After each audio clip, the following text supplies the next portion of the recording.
अहोबकीयं स्तनकालकूटं जिघांसयापाययदप्यसाध्वी लेभे गतिं धात्वितां ततुनियं कं वा दयालुं शरणं व्रजेम। मैं बाबा विश्वनाथ एवं माता अन्नपूर्णे की नगरी काशी की धरती से आप जितने भी ऑनलाइन एवं ऑफलाइन जुड़े हुए हैं सभी दोस्तों का स्नेह बंधन। तो दोस्तों आवे नित्य की भांति क्लास चालू हो। सभी लोग अपना अपना किताब निकाल लेंगे। मुहूर्त चिंतामणि दोस्तों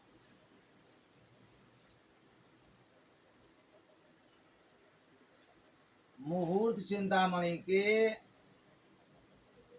विवाह प्रकरण के 14वां एवं 15वां श्लोक। दोस्तों मुहूर्त चिंतामणि के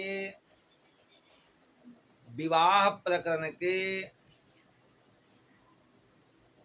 14वां एवं 15वां श्लोक देखिए।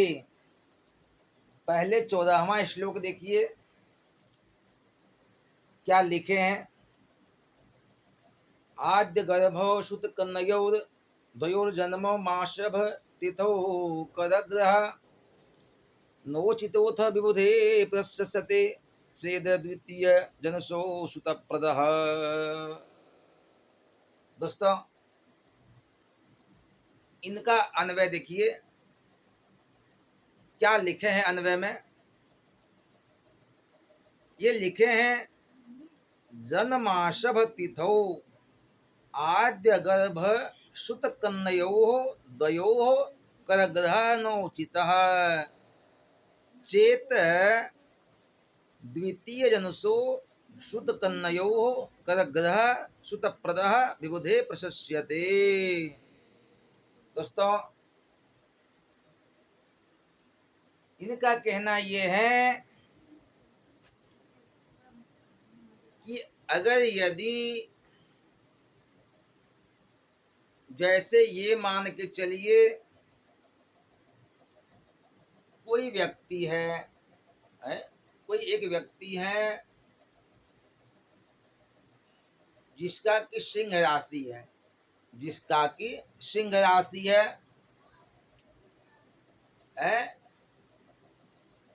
और मघा नक्षत्र है और उस जातक के अगर संतान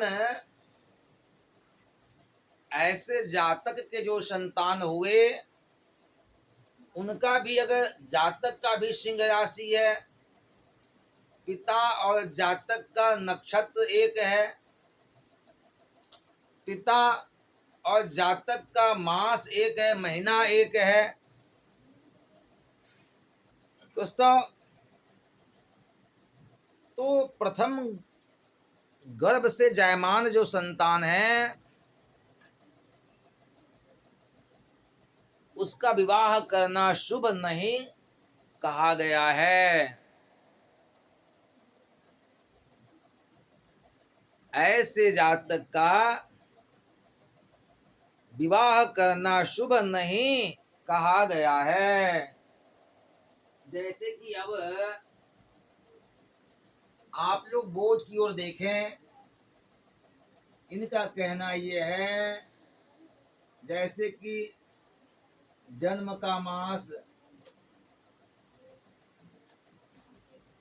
जन्म का मास, नक्षत्र, नक्षत्र और तिथि तथा तिथि। अगर यदि कहते हैं जातक के पिता, जो पिता है उनका जो संतान हुआ है, तो संतान का, पिता और संतान का जन्म का मास एक हो, पिता और संतान के दोनों का नक्षत्र एक हो, पिता के और संतान के तिथि भी एक हो, है, तिथि भी एक हो, भी एक हो, तो कन्या हो या लड़की हो, है, कन्या हो या फिर लड़का हो, है, तो लड़का हो तो और क्या, लड़का हो और आद्य गर्भ हो, आद्य गर्भ अर्थात प्रथम गर्भ हो, आद्य मने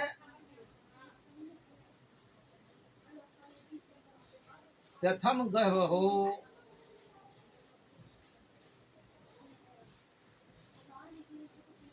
दोस्तों, जातक का माता पिता और जातक का मास महीना एक हो, पिता और जातक के नक्षत्र भी एक हो और उनका तिथि भी एक हो, तो ऐसे आद्य गर्भ जो संतान है, ऐसे संतान का तो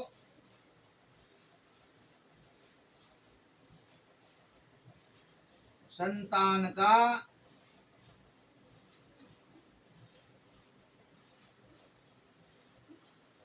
विवाह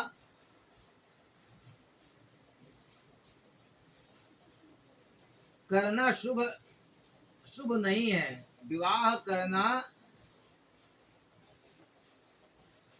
शुभ नहीं है।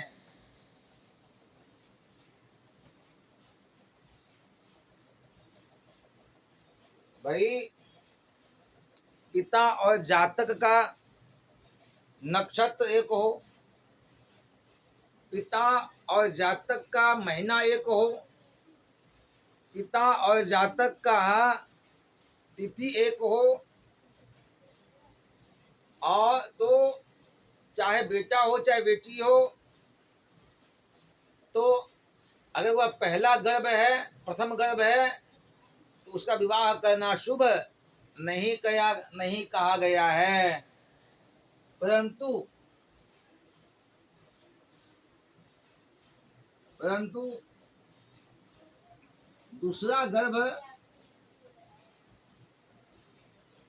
दूसरा संतान संततिदायक है, दूसरा संतान संततिदायक होता है। दोस्तों, कहने का मतलब ये है कि जो प्रथम संतान है, बेटा हो चाहे बेटी हो, उससे कोई मतलब नहीं हो। मतलब यह है कि प्रथम संतान हो तो पिता और संतान का अगर महीना एक है, पिता और संतान का नक्षत्र एक है, या फिर पिता और संतान के तिथि एक है, जन्म तिथि, जन्म नक्षत्र, ये सब एक है, तो कन्या हो या फिर बेटा हो, उसका विवाह करना शुभ नहीं कहा गया है। लेकिन लेकिन दूसरा गर्भ जो है ना, दूसरा संतान संतति दायक होता है। दोस्तों, लेकिन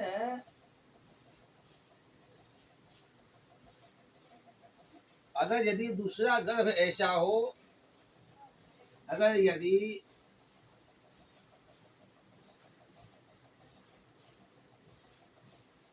होता है, अगर यदि दूसरा संतान का जो है वो पिता और संतान का एक ही जन्ममास होता हो, या फिर पिता और संतान का एक ही नक्षत्र में जन्म हो, या फिर पिता और संतान का एक ही तिथि में जन्म हो, तो दूसरे संतान अगर ऐसा होते हैं तो वह शुभ कहा गया है।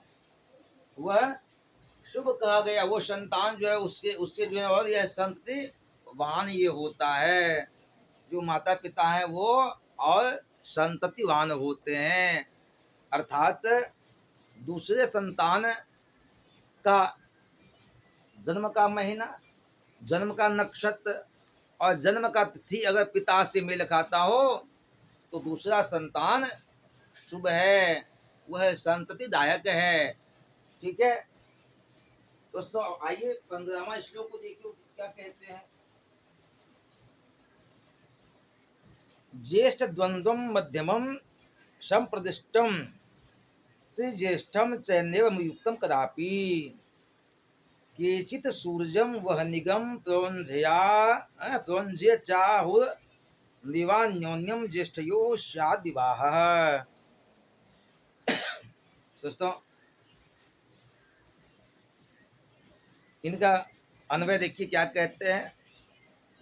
दोस्तों, अन्वय जो होता है, अन्वय उस शब्द के भाव को खोल देता है, इसलिए अन्वय देखना आवश्यक है। तो अन्वय देखिए वो क्या कहते हैं। ज्येष्ठ द्वंद्वम मध्यमम संप्रदिष्टम त्रिज्येष्ठम चेत तदा कदापि नैवं युक्तम स्यात् केचित् वह निगम सूर्ये प्रवंज्य विवाहम आहु किंतु अन्योन्यम ज्येष्ठयोः कन्यावरयोः विवाह नैव शुभः स्यात्। दोस्तों, इनका कहना यह है कि विवाह में दो ज्येष्ठ तो मध्यम है, विवाह में दो ज्येष्ठ मध्यम है। उसको ये तो समझ गए होंगे, इसको मिटा देते हैं। इनका ये कहना है कि विवाह में दो ज्येष्ठ मध्यम है, नहीं है, दो दो ज्येष्ठ मध्यम है।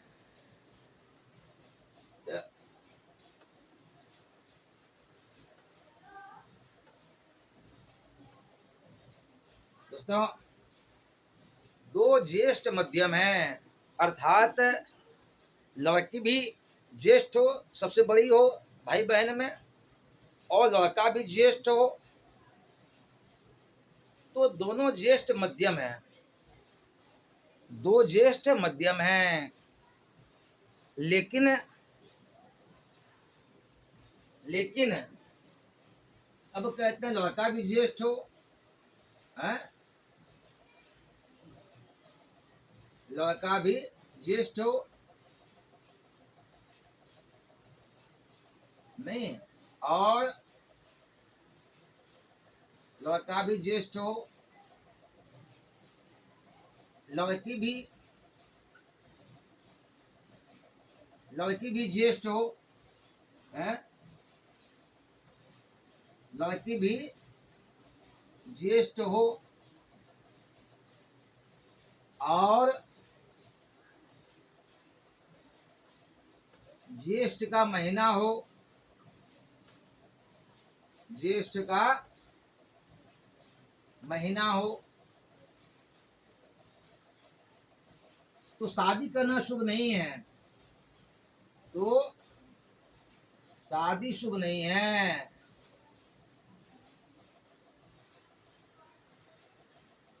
नहीं है दोस्तों। दो ज्येष्ठ मध्यम है। दो ज्येष्ठ मध्यम है, लेकिन अगर यदि लड़का भी ज्येष्ठ है, अगर यदि लड़का भी ज्येष्ठ है, लड़की भी ज्येष्ठ है और ज्येष्ठ का महीना भी है, तो शादी करना शुभ नहीं है। ये यही लिखे हैं,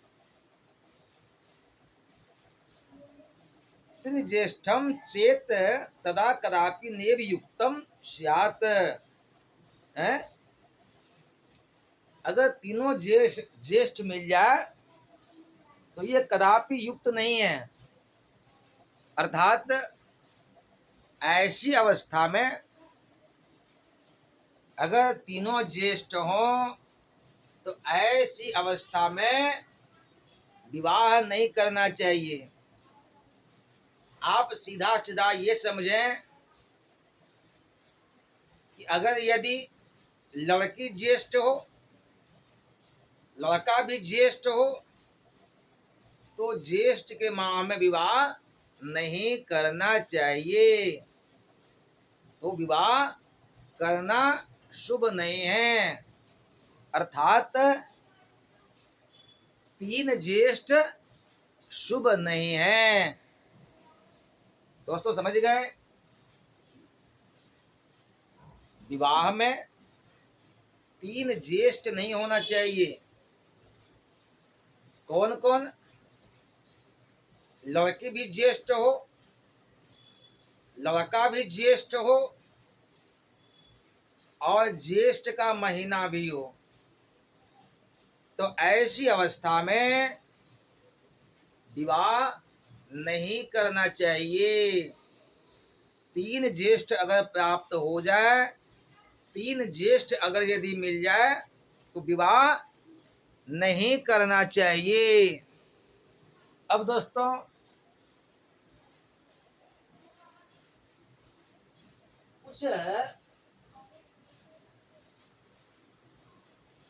कुछ विद्वानों का ये मानना है दोस्तों,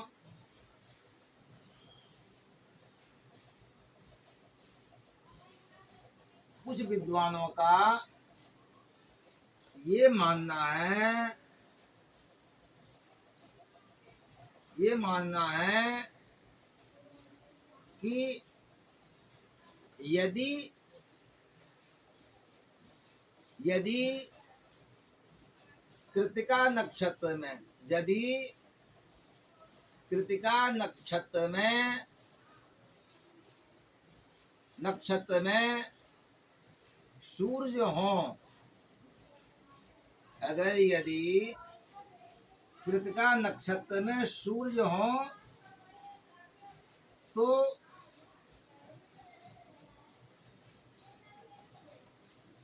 तीनों ज्येष्ठ का दोष नहीं लगता।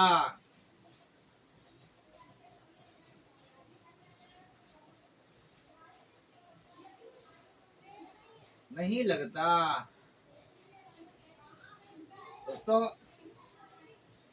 कुछ विद्वानों का ये मानना है कि अगर यदि कृत्तिका नक्षत्र में सूर्य हो, अगर यदि सूर्य कृत्तिका नक्षत्र में हो तो तीन ज्येष्ठ का दोष नहीं लगता।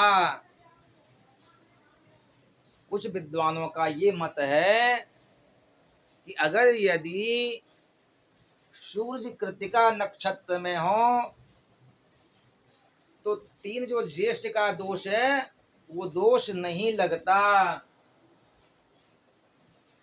लेकिन दोस्तों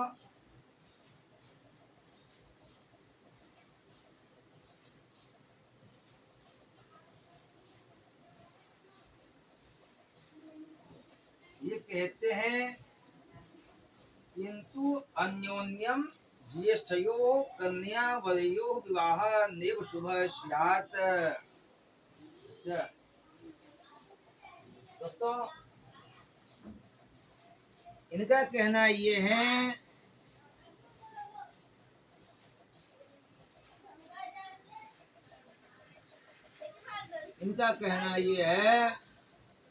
आद्य गर्भ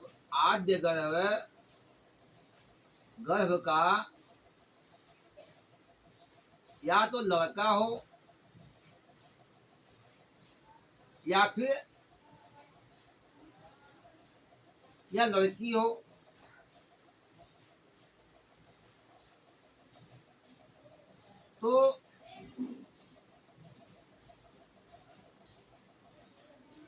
तो विवाह नहीं करना चाहिए।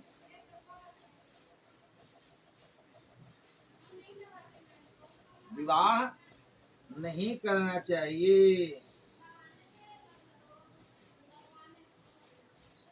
दोस्तों इनका कहना ये है कि जैसे कि लड़का भी बड़ा हो, प्रथम गर्भ में लड़का, और लड़की भी पहला गर्भ हो, नहीं, लड़का भी सब अपने भाई बहन में बड़े हों और लड़की भी अपने भाई बहनों सबसे बड़ी हो, अर्थात दोनों पहला गर्भ हो, तो ऐसे संतान का विवाह एक साथ नहीं करना चाहिए।